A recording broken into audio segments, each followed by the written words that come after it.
جب میرے امام کو جب ڈالا گیا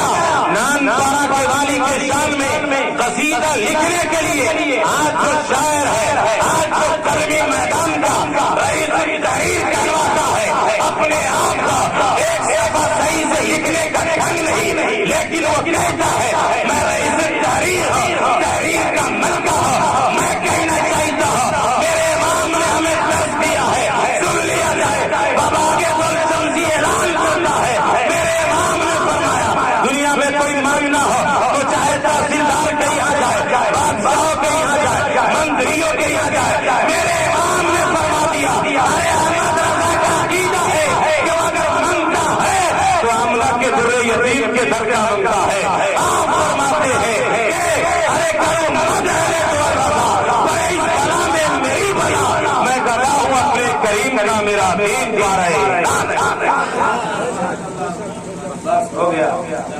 بولنے کی کوئی ضرورت نہیں، بس تین چندوں پہ سمجھے۔ اور حضور شیر نپال کے ساتھ میں نے سفر کیا، حضور قاضی بنارس کے ساتھ رہا، سرکار تعلق شریعہ جن کو نواز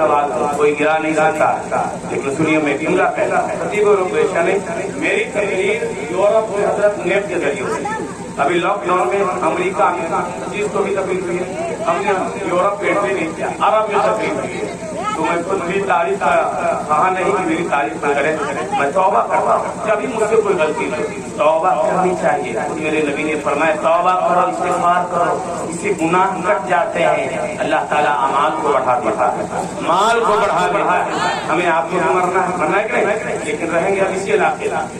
اتحاد کی زندگی گزار، اختلاف نہیں۔ اگر غلطی حضرت ہوئی ہے حضرت آپ توبہ کر لیں، میرے بڑے بھائی توبہ کر لیں، لیکن ان کو بات یہ بھی آ جائیں کھڑے ہو جائیں گے تو شیطان انسان کا دشمن ہے، بہکا دے گا، کمزور ہے، لڑو۔ تو غلطی انسان سے ہوتی ہے، میں آپ لوگوں کو گواہ بناتا ہوں، کبھی زندگی میں مجھ سے کوئی غلطی، کبھی آج نہیں کبھی بھی، میں سب کو گواہ بناتا ہوں۔ اللہ تعالیٰ ہماری توبہ کو قبول فرمائے، ہم مل کر کیجیے استغفر اللہ ربی من کل ذنب واتوب الیہ، لا الہ الا اللہ محمد رسول اللہ صلی اللہ علیہ وسلم، وما علینا الا البلاغ، وآخر دعوانا ان الحمد للہ رب العالمین۔ السلام علیکم ورحمۃ اللہ۔